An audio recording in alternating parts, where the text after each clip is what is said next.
In a continent where soldiers overthrow their government in a cruel fashion, three soldiers stand apart. They are known as the type of soldiers who single-handedly overthrows a government without bloodshed. They were the type of soldiers who genuinely wanted to transform the nation for good.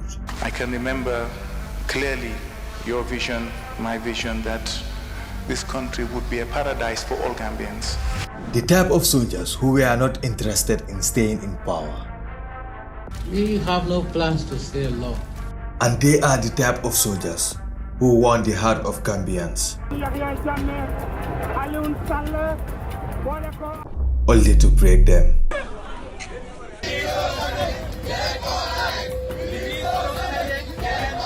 Sana Sabally, Yaya Jammeh, and Singateh. These three individuals went from being Gambia's absolute favorite to becoming Gambia's most hated figures. This is a story of three people who stole a country. His grandparents migrated from the Casamance region of Senegal to the Gambia in a village called Kanilai. May 25, 1965 was an ordinary day for most people in Kanilai, but not for Jammeh Kunda. On that day, a baby boy was born named Yaya Jammeh, just 3 months before Gambia gained independence. Jammeh spent his teen years like any other village boy and attended Gambia Senior Secondary School. At the age of 18, Jammeh has successfully completed his O-levels. Just 19, Jammeh joined what was then known as the Gambian National Gendarmerie as a private. He quickly climbed the ladder there and leading him to join the Gambian National Army. All three of them have similar stories. Just another young man who finishes his education and joined the army. Shortly after the 30th independence of the Gambia, Edward and Sana were deeply concerned about the state of the nation. They believed the Jawara government was not capable of developing the nation.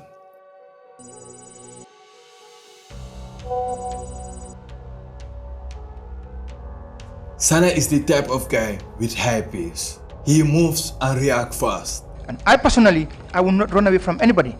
The fact that we have the same weapons, we have the same training, I will not run away from anybody. I would rather take a blade on my chest rather than to take a blade on my back. I will not run away from anybody. I would stand to fight to death.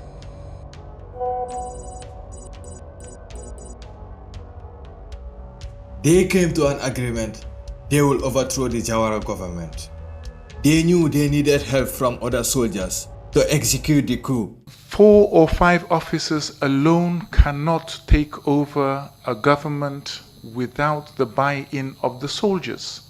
So they secretly talked to some soldiers about the coup d'etat. They were strategic about it, of course. We decided to sound the opinion of Major Abdoulaye Conte. Major Abdoulaye Conte is a good senior officer, professional. He knows his stuff, tactically minded. It's a good professional all-round officer.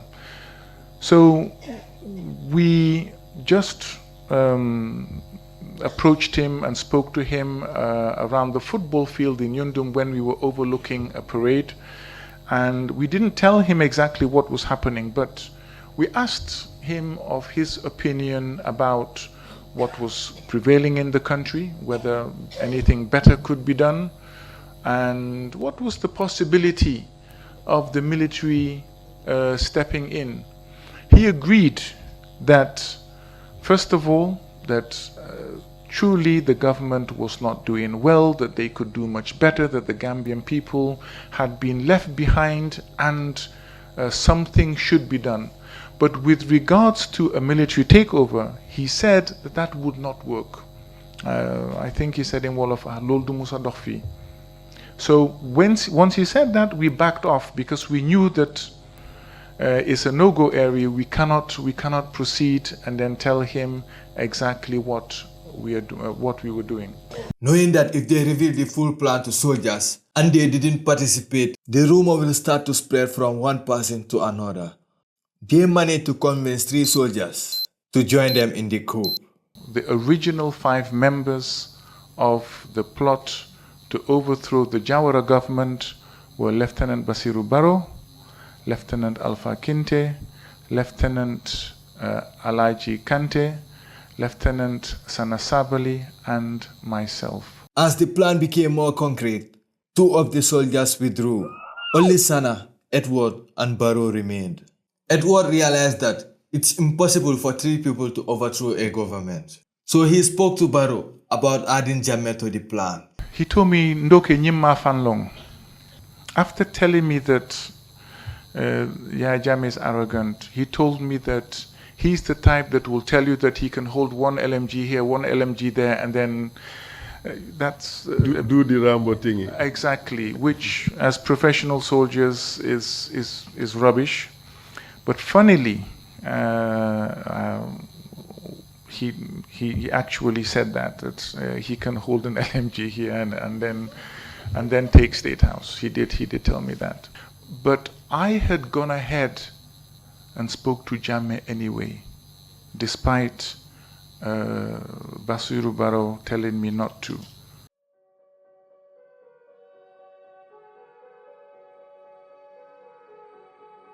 Tension started to build, but they refused to stop planning.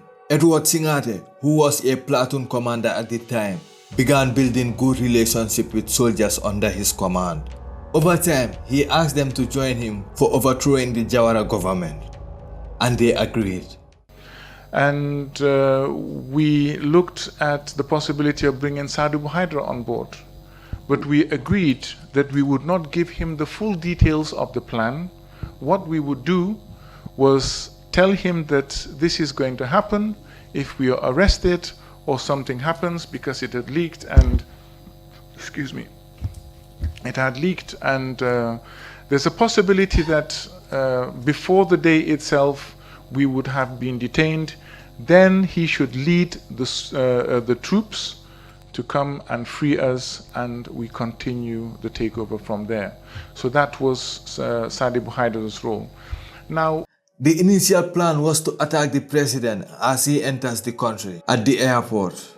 They said no to that plan. Some of them suggested that the airport was the best place to carry out the operation, while others said they should attack him at the State House. Edward being Edward, diverse 2 plans, one for the airport attack and one for the State House attack. Do you have copies? Do you still have copies? It will be interesting. The night of the 21st, when the coup failed and we knew we were in deep trouble, I ran home and I burnt everything. Yes, that's right. It failed. And they were sentenced to life in jail. Almost. While I was conducting the research, I found myself rooting for them. But as I read and listened to the story, I said to myself, I wish. I understand why you will be rooting for them at this moment, because their intentions are pure and genuine.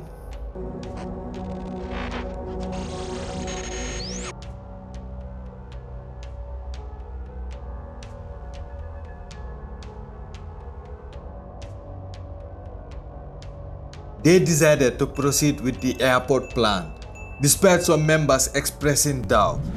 As the president was about to land at the airport of the Gambia, they waited at the airport. However, they were searched. The information has leaked and reached the higher soldiers. Not only had it leaked and that we were searched before we went on parade, Jammeh was disarmed.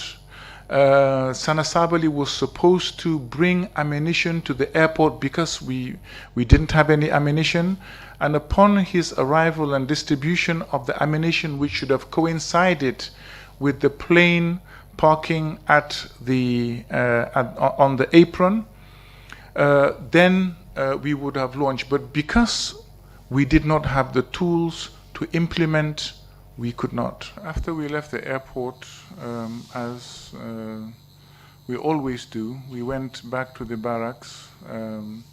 We returned those with weapons, with rifles, returned them to the armory. Those of us with the colors, returned the colors, and then we dispersed. What happened to Sana Sabally? a couple of days before the 21st, because of the rumor, and I'm quite sure his name being mentioned, he was transferred to Farafenye. He didn't go. I, for myself, when we left Yundum and I was dropped home, I could see there was somebody hanging around the junction of my house who was looking at me and looked suspect. I believed that he was an agent of the NSS. I went in, changed, and came out very quickly, and he was still around and not snooping around, but like he was trying to, it appeared as if he was monitoring me. So what I did, because we had agreed to meet up, myself and Jammeh, Sana was nowhere to be seen.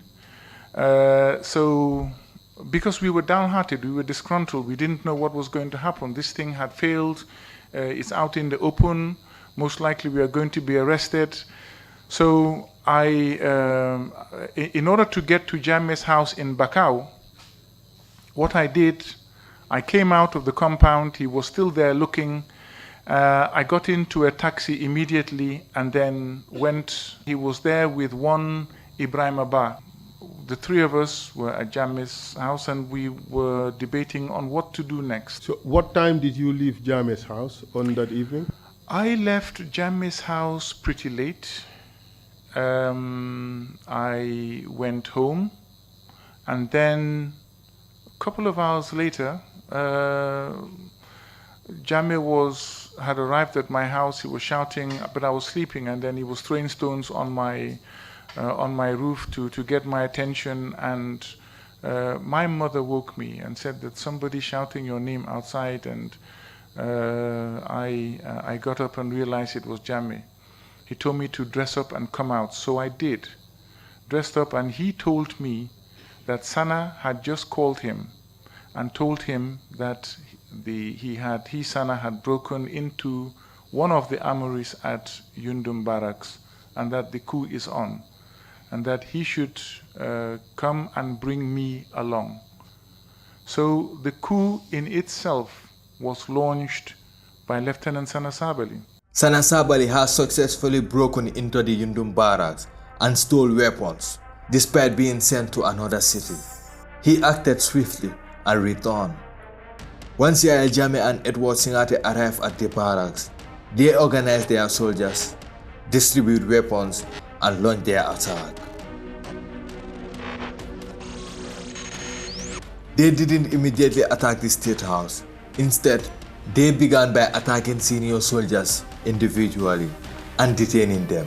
They are now ready to attack the State House, every soldier with his rifle. But they have a little bit of problem. There was no fuel in the vehicle. There were no vehicle keys also. And this was the duty vehicle.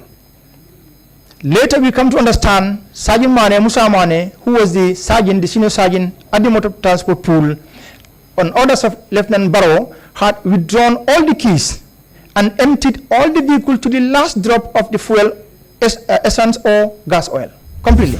They rushed to the main road and commanded civilians' vehicles. They began moving towards the State House in Banjul. Fear started to creep in among soldiers, but this moment, there is no backing down. Sana Sabally and Sadi Buhaidra and their troops boarded their vehicles and departed. To Fajara Barracks. To Fajara Barracks. I lined up the vehicles for State House and got the men on board, and then Jammeh said that I can go ahead without him. He tried to chicken out. Yes, he did. I just don't want you to use the word chicken. As soon as we crossed the bridge and we moved for a couple of 100 meters down the road, we saw a truck coming and it stopped, turned, and then we saw commandos coming out of the bushes on the side of the road. They jumped onto the truck and then it sped off to Banjul, towards Banjul. But we still ensure that we move tactically, not believing that perhaps they were not going to still spring an ambush further down the line. But nonetheless, as my suspicions were true, whenever we came within a distance of 400-500 meters of the commandos, the truck, we will see the truck coming, and then they will come out of the bush, board the truck, and then head to Banjul. We finally encountered the group of commandos at Banjul, just opposite Gambia High School. I told them that, look, we are not here to fight against you. We are just here for the system. You can join us if you want. But if you don't want to join us, then we will have to secure you. So they agreed to join us. I disarmed them anyway. They protested, and I told them, no, you are just coming on board. Most likely we will encounter heavy resistance at State House. And I cannot risk having you, who you've been sent to neutralize us, amongst our ranks as we are trying to quell any resistance, possible resistance that we have, that we encounter at State House.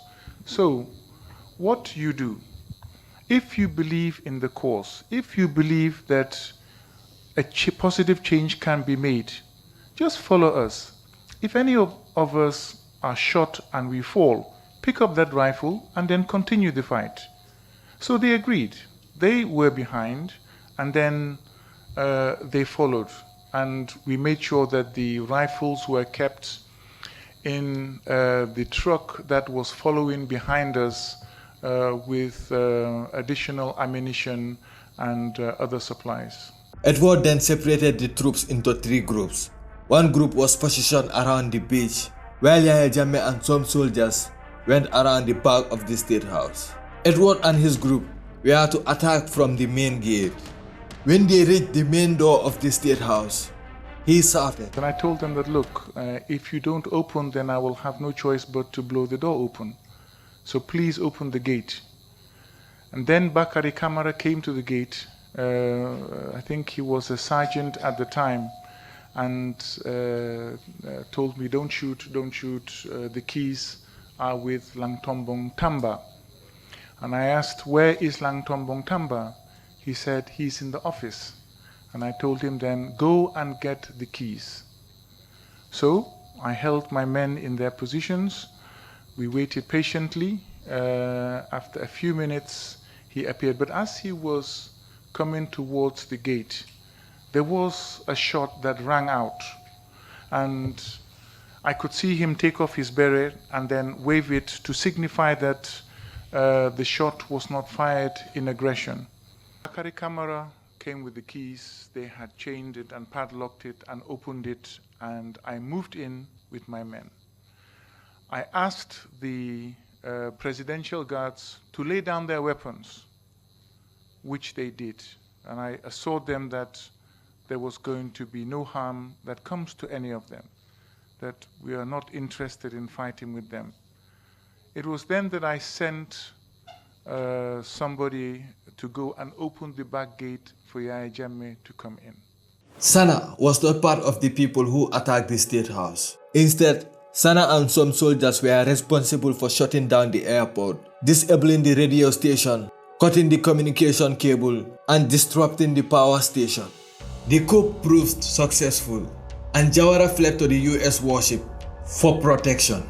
However, they refused to send US Marines to suppress the coup, which disappointed Jawara and his ministers. Subsequently, Jawara was transported to Dakar, the capital of Senegal.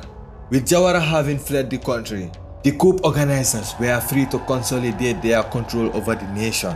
They communicated with soldiers from another barracks, making it clear that their goal was not to start a war in the country. They emphasized that they have no interest in ruling this country permanently, stating that the government was not performing well and they needed to overthrow it. They assured that after 6 months, they will step down and capable civilians will be placed in power. It's important to note that Sana was not present at this meeting. Sana's original plan was when he reaches the State House, they will go and attack other battalions. However, when he reaches the State House, he was surprised to see Edward and the soldiers sitting in a meeting. He wanted to start opening fire on some of the officers. I can remember Jammeh asking him, but Sana, boy, what is wrong? What is wrong? And he said he heard information that the other officers wanted to launch a counter coup and remove us. But we had to physically restrain him and tell him that no, we invited them, we asked them to come. Because like I said earlier, he was the one who went out to implement most of the other tasks. So I don't know where he got this information and he rushed in. But once we had restrained him and tried to explain to him, he still wasn't happy, but the meeting had to end. Everything went smoothly and they took over the nation without any bloodshed. Sana, Edward, Jammeh and Sadibur Haider organized their own meeting in the State House to allocate governmental positions. First of all, we looked at the leadership, who was going to lead the revolution at the time, who was going to be head of state. And I suggested Yaya Jammeh. Why? Well, because the way Sana had acted in the immediate aftermath got me worried that if he could threaten to kill security officers on information that has not been verified, that is frightening. Frightening in the sense that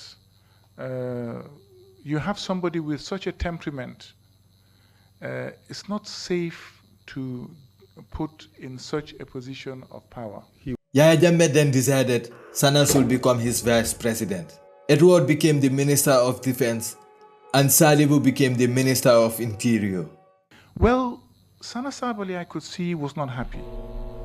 And I agree, if I was in his position too, perhaps I would have felt the same. Once they became in power, something changed them. They were not the same people who were saying no bloodshed. They changed totally.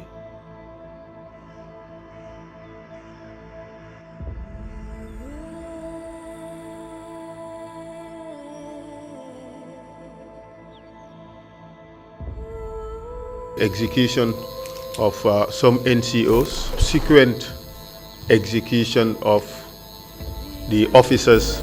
I stood the soldiers and told them, we have to kill Barrow and Dotfall. They were the ringleaders. Here we were concerned only for the ringleaders at this particular point in time. So they were secluded. Yes. And then what happened? We shot them. And I personally, I initiated the shooting. Of this woman who was selling potatoes at Latrikunda Savage, and she was shot at by your convoy. I think this incident was in fact common knowledge in the country at the time. This was near Cooperative KMC. We're heading to Banyon. I think it would have been in the morning. And then he also came right in front between the lead vehicle and my official vehicle. And then his vehicle tire was shot, and then, yeah. Do you recall a person called John Jai, whose car tire was shot whilst traveling around the Latrikunda Road? There are a few people who died soon after, very old people who were badly treated. What do you say to these people and their families? About 60 people were detained, including some women.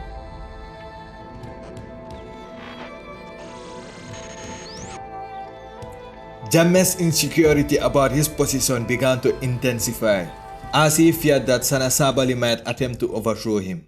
At times, Sana even conducted training sessions for his soldiers on weapon operations, further fueling Jammeh's anxiety about his life and his position. In response to his fears, Jammeh called Edward Singateh to his office and revealed that Sana Sabally and Sadibou Haidara were plotting to overthrow him. He asked Edward to arrest Sana. He told me that he would prove to me that Sana Sabally and Sadibou Haidara wanted to depose him. Up until this point, you had not been given convincing evidence that Sana Sabally wanted to depose him. Is that the case? As I recall, yes, that is the case. Yes. Proceed, please. Yes, sir. So he told me that he will call Sana Sabally, the then vice chairman, and Sana Sabally would not come to his office to answer to him in the absence of Sadibou Haidara. So he called Sana on the intercom, and he got him, and he told him to come upstairs, that he wanted to discuss something with him. Excuse me. So immediately that happened, Sana Sabally called Sadibou Haidara. Now, the way we got to know is very clear. The intercom has the names of all of the ministries with LED lights. And when two ministries or departments are speaking to each other, the two lights appear on.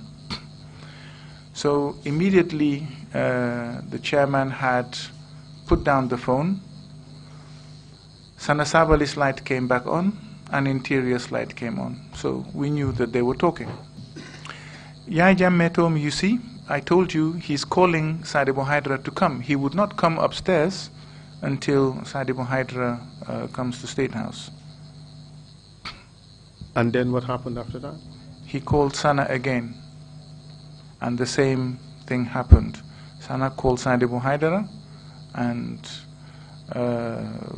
the telephone was, the conversation was terminated, and a few minutes after, Yaya Jammeh called him again. But the conversation that we had was, you see, I'm telling you, they want to depose me, and he would not come unless Sadibou Haidara appears.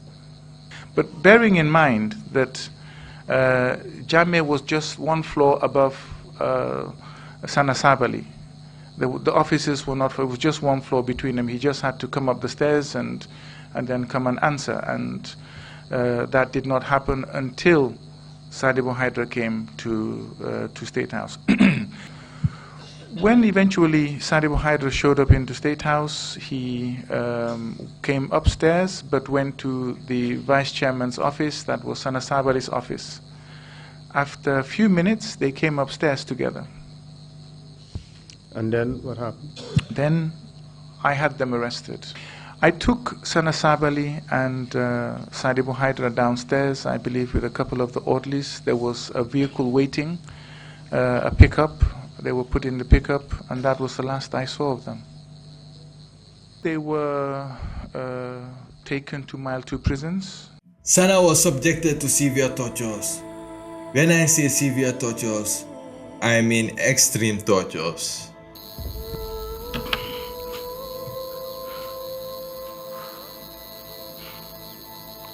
They tied my legs, tied my hands, and then they put me inside this bag. An iron inside. My blood completely came on my head, and I swooned at one point. You passed out. Literally. These were some of the moments when they would come with an electric machine, and they had electrocuted me. They would apply one of the electrodes on my neck, on my tongue, and then the other on and they would be adding the voltage slowly, voltage high and voltage down. And these all were accompanied with beatings. This was another time when they came.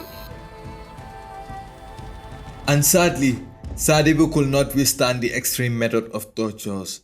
Tragically, he passed away while in prison.